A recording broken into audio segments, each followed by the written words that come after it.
MPC BiPC ఇంటర్లో ఏ group అయినా సరే best degree course India's first industry integrated AITP degree. Call now. Hi hello నమస్తే, welcome to Suman TV. నేను anchor Pavan. ఈరోజు మనతో ఎంఎస్ రాజు గారు ఉన్నారు. మరిన్ని విషయాలు ఆయన అడిగి తెలుసుకుందాం. Hi sir. హలో అండి. ఎలా ఉన్నారు సార్? Fine sir. అంటే ఎట్లా అనిపిస్తుంది, ప్రకృతిని దాటే శక్తులు ఆత్మలు కానీ ప్రేతాత్మలు కానీ ఉంటాయి అంటారా? అంటే మీరేమనుకుంటున్నారు? అంటే ఉండొచ్చు, ఉండకపోవచ్చు. ఉండొచ్చు, ఉండకపోవచ్చు అంటే ఏదో ఒకటి చెప్పండి. చెప్పలేము సార్. సో అది మొత్తం అందరికీ దేవుడు ఉన్నాడా లేదా, దెయ్యాలు ఉన్నాయా లేదా, ఆత్మలు ఉన్నాయా లేదా, మరో జన్మ ఉందా లేదా, అంతకుముందు జన్మ ఉందా లేదా అనేది అది ఆ ప్రశ్నలుగానే ఉన్నాయి. But there are some forces which are guiding us. దాన్ని ఏమంటారు? It's called God. There are forces that are stopping us also. ఎక్కడో మనకు కొన్ని పనులు ఉంటే పనులు ఆగుతున్నాయి, ఒకసారి లేట్గా జరుగుతున్నాయి. దాన్ని ఆపోజిట్ ఫోర్సెస్ అంటాం. సో దాన్ని జనం నమ్ముతారు కదా, ఆ నమ్మకం మీద తీసే సినిమాయే ఈ కైండ్ ఆఫ్ ఫిల్మ్స్. అంటే విశ్వంలో చాలా శక్తులు రక్షించేవి ఉంటాయి, వేధించేవి కూడా ఉంటాయి. బట్ అగదాలో ఎవరు వేధిస్తారు? కామాక్షి గారు లేదా ఉల్కా గుప్తా గారు ఎవరు మూలన వేధింపబడతారు? అంటే మీరు అనుకున్నది ఏదైతే ఉందో అది ఉంటుంది సినిమాలో, మీరు అనుకున్నది కూడా ఉంటుంది. అదేంటనేది మీరు సినిమా చూస్తున్నారో చెప్పండి. అంటే దీనికి ప్రీక్వెల్ ఉండొచ్చా, సీక్వెల్ ఉండొచ్చా? అనుకోంది కూడా ఉంటుందని చెప్పారు కదా. కాదండి, ఏదో ఒకటి ఉంటుంది. సార్, ఇంతకుముందు ఫిలిమ్స్తో పోల్చుకుంటే మీరు ఒక 20 years బ్యాక్ కానీ 25 years బ్యాక్ మూవీస్ చూసుకుంటే టీజరు ట్రైలరు మెప్పించినంత సినిమా ఆడియన్స్ ఎంగేజ్ చేయలేకపోతుంది ప్రజెంట్ ఉన్న సిచ్యువేషన్లో. ఏంటంటే ఇంతకుముందు ఏంటంటే ఏదైనా సీన్ చూడాలంటే మనం సినిమాకి వెళ్ళి చూసేవాళ్ళం. పౌర్ణమి కానీ, దేవి కానీ, దేవీపుత్రుడు కానీ, ఏ మూవీ చూసినా సినిమాకి వెళ్ళి ఆ సాంగ్ కానీ ఆ సీన్ అంతా చూసాం. ఇప్పుడు ఏంటంటే పర్టికులర్ మెయిన్ పాయింట్స్ వరకు టీజర్ ట్రైలర్లో పెట్టేస్తున్నారు. ఏదైనా సాంగ్ కూడా చూసుకుంటే సోషల్ మీడియాలో ఒక స్టెప్ అనేది ఇన్స్టాగ్రామ్ కానీ ఇట్లా బాగా వైరల్ చేస్తున్నారు. అప్పటికి ఇప్పటికి చేంజ్ అంటే ఏదని చెప్తారు సార్? కాలం ఎప్పుడు మారుతుందండి. Always the times are going to change. ఎప్పుడు ఒకేలాగా ఉండదు. ఓకే. సో కాలంతో పాటు మనం మారాలి తప్ప, లేదంటే కాలంతో పాటు మారకపోతే మనం సినిమాలు, ఈ కైండ్ ఆఫ్ ఫిల్మ్స్ మనం చేయలేము.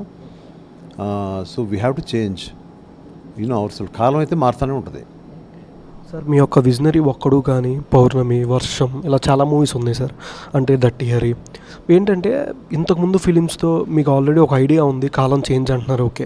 బట్ ఆ టైప్లో ఇప్పుడు మూవీ చేస్తే ఆ టైప్ కంటెంట్తో ఏది రిలీజ్ చేయకుండా బయటికి, అంటే ఇంతకుముందు ప్రీవియస్ ప్యాటర్నే ఫాలో అయ్యి కొంచెం ఆ సాంగ్ కానీ ఆ సీన్ కానీ ఏదైనా ఫాలో అయితే ఇప్పుడు రిలీజ్ చేస్తే ఆ మూవీ ఏ విధంగా మీరు ప్రమోషన్కి ఒకవేళ తీసుకెళ్తే ఏ విధంగా తీసుకెళ్దాం అనుకుంటున్నాను? ఈవెన్ నేను చాలా ఇయర్స్ అయినా కూడా ఒక్కడో వర్షం, నువ్వు వస్తాను వద్దంటానా, మనసంతా నువ్వే, ఇవన్నీ కూడా థియేటర్లో రిలీజ్ అయితే ఫుల్ జనం ఉన్నారు లేదా?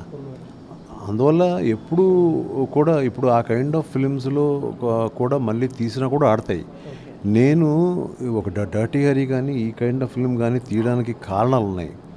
నేను తీసిన సినిమా లాంటిది మళ్ళీ ఎందుకు చేయాలనే ఉద్దేశంతో అంటే ఈ సినిమా చేస్తున్నాను అంతే సార్. అంటే ఈ ఫిలింలో ప్రజెంట్ అంటే మేము అనుకుందే ఉండొచ్చు అన్నారు. బట్ ఇంకా సర్ప్రైజింగ్ క్యారెక్టర్స్ అంటే ఎంతమంది ఎక్స్పెక్ట్ చేయొచ్చు? నేను క్యారెక్టర్స్ గురించి చెప్పలేదు.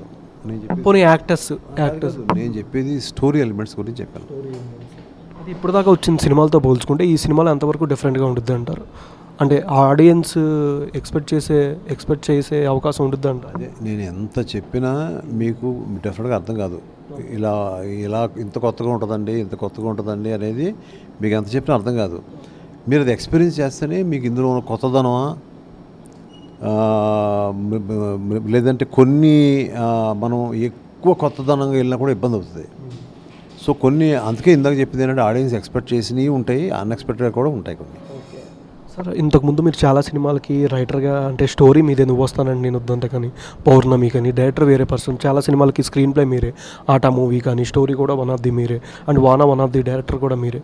బట్ ఏంటంటే మీరు ఇంతకుముందు స్టార్ట్ చేసిన మూవీస్ కానీ ఇందాకలు చెప్పారు హీరో కొన్ని డెసిషన్లు నా స్టేట్మెంట్ బెల్లో అవుతాయి, తర్వాత అది రెక్టిఫై చేసుకునే సమయానికి అరే తప్పు నాదేరా లాస్ట్కి రిలీజ్ అవుతా అన్నట్టు సంథింగ్ చెప్పారు. అంటే మీకు బాగా నచ్చిన సినిమా అంటే స్టార్టింగ్ దేవి ఈ మూవీస్ కాకుండా కొన్ని కమర్షియల్ వే మూవీస్, ఆట కానీ, పౌర్ణమి కానీ, ఈ టైప్ మూవీస్లో మీకు బాగా నచ్చిన మూవీ అంటే ఏది? వానతో కంపేర్ చేస్తే మూవీ. నేను ముందు నుంచి నాకు యాక్చువల్గా మనసంతా నువ్వే దేవి బాగా ఇష్టం. సో అది ఎందుకు ఇష్టం నాకు కూడా తెలియదు. మళ్ళీ ఇన్నాళ్ళకి నాకు ఇప్పుడు తీసే అగదా అంటే ఇష్టం. మీతో సెట్స్లో బాగా అంటే ఫన్గా సరదాగా ఉండే యాక్టర్ అంటే ఎవరని చెప్పచ్చు సార్? ప్రభాస్ గారా, మహేష్ బాబు గారా, సిద్ధార్థ్ గారా? అందరూ ఫుల్ జోకులతో ఉంటాం. బట్ సినిమా షార్ట్ తీసేటప్పుడు మళ్ళీ అంత ఫేస్లు మారిపోతాయి అందరూ. సార్ ఇంతకుముందు విఎఫ్ఎక్స్ కానీ, గ్రాఫిక్స్ కానీ చూసుకుంటే దేవి సినిమా అప్పుడే మీరు ఆ టైప్ హై అనేది ఇచ్చారు. బట్ ఇప్పుడు వచ్చే రీసెంట్ ఫిలిం చూసుకుంటే ఎక్కడైనా మిస్టేక్ ఉన్నా సరే ఈజీగా ట్రోలింగ్ అయిపోతుంది. బట్ అగదా గురించి మీరు మూవీ స్టార్ట్ చేసినప్పుడు కానీ ఎట్లాంటి సేఫ్టీ తీసుకొని ఉన్నారంటే మెజర్మెంట్స్ కానీ ఇలాగా? అంటే ఇది మాకు ఆల్రెడీ అలవాటు అయిన సినిమా. ఇది ఫస్ట్లో స్టార్టింగ్ స్టేజెస్లో దేవి తీశాను, తర్వాత దేవిపుత్రుడు తీశాను. దానికి ఉన్న ఎక్స్పీరియన్స్, ఇప్పుడున్న అప్డేటెడ్ ఉన్న టెక్నాలజీ, ఇదంతా కూడా లైక్ ఈవెన్ దాన్ని స్టడీ చేయడం మాత్రం 100% జరిగింది. అప్పటికిప్పటికి చాలా టెక్నాలజీలో ఉన్న మ్యాక్సిమం డిఫరెన్సెస్ ఉంటాయి. అవన్నీ కూడా జాగ్రత్తగా స్టడీ చేసి చేసిన సినిమా ఇది. బాగా ఇష్టం ఏంటంటే అప్పట్లో దేవి కానీ, దేవిపుత్రుడు కానీ వన్ ఆఫ్ ది అప్పట్లోనే మీరు బాగా విఎఫ్ఎక్స్ కానీ బాగా చూపించారు ఆ మూవీస్లో. బట్ ఇప్పుడు ప్రజెంట్ ఈ మూవీ ఎన్ని థియేటర్స్లో రిలీజ్ చేస్తున్నారు ఓవరాల్గా? అంటే ఎందుకు 2 లాంగ్వేజ్ తెలుగు, కన్నడనే ఫస్ట్ రిలీజ్ చేసి తర్వాత మిగిలిన హిందీ, మలయాళం, తమిళ్ అలా పెట్టారని తెలిసి? ఎందుకంటే ఎన్ని థియేటర్స్ చేస్తున్నాం అనేది ఈరోజు యాక్చువల్గా ముఖ్యం కాదు. ఎందుకంటే this is not a hero film.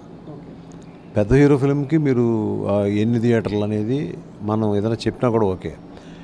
ఈ సినిమా తగ్గట్టుగానే మా యొక్క డిస్ట్రిబ్యూటర్లు దానికి తగ్గట్టుగానే వాడు రిలీజ్ చేస్తారు. ఎందుకంటే మా రిలీజ్ చేసే వాళ్ళ అందరూ కూడా పెద్ద వాళ్ళు అందరూ. అయితే they know exactly, they seen the film, they know exactly what to do. So దానికి లిమిటెడ్గా వేయాలంటే లిమిటెడ్గా వేస్తారు, ఎక్కువ వేయాలంటే ఎక్కువ వేస్తారు. సో ఇది వెరీ సెన్సిబుల్గా మంచి నెంబర్లో థియేటర్స్ వేస్తారని చెప్పారు నాకు. సార్ మీరే చెప్పారు ఇందాక కాలం మారిందని చెప్పి. చాలా వరకు ప్రమోషనల్ వైజ్ కానీ టీజర్ ట్రైలర్ మెప్పించిందంతా సినిమా ఆడియన్స్ ఎంగేజ్ చేయాలి. ప్రమోషనల్ వైజ్ మీరు యాజ్ ఎ డైరెక్టర్గా సినిమా తీయడం అంతా ఒక ఎత్తు అయితే, ప్రమోషనల్ వైజ్ మీరు ఎట్లాంటి ప్లాన్స్ అన్నీ వేస్తారు? షూర్గా ఒక ప్రోడక్ట్ అనేది బయటికి రావాలి, బయటికి అందరికి తెలియాలంటే ప్రమోషన్ అనేది కావాలి. మనం ఏది చేయకుండా మన సినిమా తీసుకుని అక్కడ రిలీజ్ చేస్తే దాని యొక్క పర్యవసానం మెల్లగా అందుకుంటుంది. సినిమా బాగుంది ఎప్పుడు ఆడుతుంది, బట్ మెల్లగా అందుకుంటుంది. Thank you so much sir. Movie మంచి బ్లాక్ బస్టర్ మనస్ఫూర్తి కోరుకున్నాను. Horror, natural, thriller. Thank you sir.